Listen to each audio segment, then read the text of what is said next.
So I read a manga called Blame. Now, what is Blame, you may ask? Well, it's only the greatest piece of fucking fiction ever. No, no, McForm. Now, despite the unique style that Blame takes on, even though the book I'm holding here is the Master Edition, which was revamped, but despite that, it was published from 1997 all the way to 2003, monthly, that is. The mangaka himself, Tsutomu Nihei, actually used to work in construction in the architecture field, which, looking back at his work now, makes so much sense because I doubt anyone without that sort of knowledge would be able to create and draw such art like his.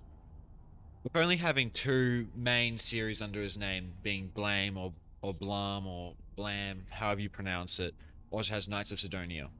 I've never read that one, and I have only read the first volume of Blame. I don't have any other more, but I don't need another volume to tell you that this is the greatest thing I've ever read.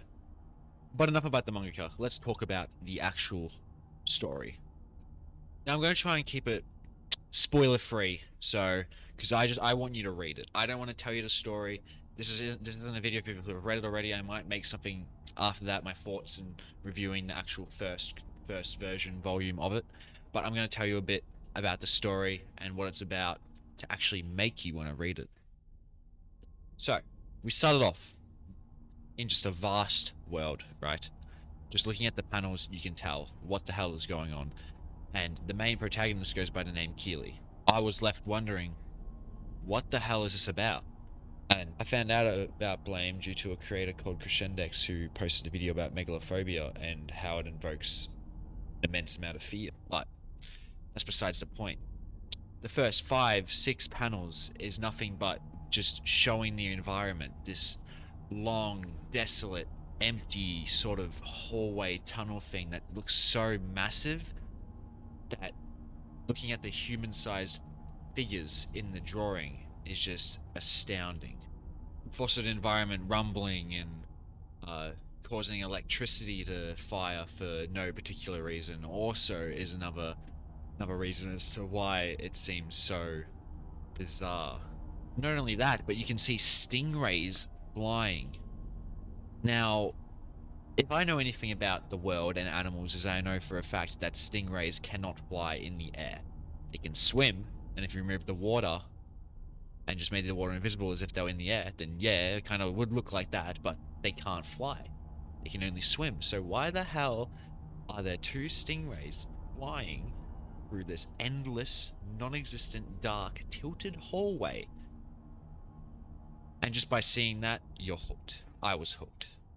And the styling to this manga is by far widely different to anything I've ever read, watched, or just straight up seen or heard.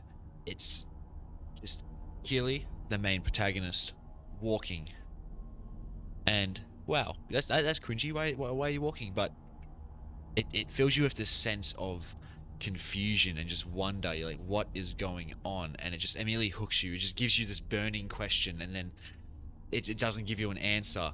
And then it keeps hitting you with more and more questions and giving hints at it and all of that sort of chaz. But at the start, Killy isn't alone. He is accompanied by what looks to be a young boy. So you're like, what's going on here? Why are these two just wandering what seems to be an empty with no human life whatsoever? But as the two continue to move throughout the endless floating abyss of a bridge, they come across a strange man. So you're like, okay, there's more life here, but something's off. Something seems strange. And this is where the first words of dialogue come in, with the boy asking a human, and this may just you may just pass this by if you're reading it yourself, but as an author myself, the next panel, honestly, despite the silence that Keely shows, it speaks massives to me because he stays silent, contemplating for a moment, and then just says hide in there. So you instantly at the snap of the fingers know this boy right here is important for some reason. Why is he important? He is more important than the main character. That's what it shows right here. Because they have encountered someone who may cause them harm, and tells this person who isn't the main part of the story to hide. So why? Why is that? So then there's a brief sort of conversation between two. Well, I'd say conversation, but Keely doesn't speak at all. He rarely actually speaks in this manga, and that's what's so cool. This is a story told specifically from the art and the expressions that he makes, which is so fascinating that something you can only really do in like a comic. I would love to try experimenting with that sort of style though in an actual like word written book with no images. Anyway, this dude comes on as like just like a normal conversation saying it's been a while since I've seen another person, where do you come from? And then this guy just looks off. You can tell that there's something off about this guy. And then asks, "Oh, it looks like you had someone else with you," and then proceeds to walk to where the boy is hiding. Must just imagine that the dude knows. The dude knows that the boy is there. And this is sort of when you finally realize that this boy is really important for some reason. Why is he important? We don't know. But you'll find out. And this is by far the greatest hook I've ever had in a story. Keely finally speaks up and says, "Hey." The guy turns around and says, "What is it?" And his face does not look human anymore. Keely pulls out a gun with the smuggest look and smile, and then we finally get to see this person that they were talking to is not human. He is made of metal, what looks to be rotten flesh with bugs and all this electronic stuff embedded in his body, and then just blasts the guy to smithereens with whatever this gun is.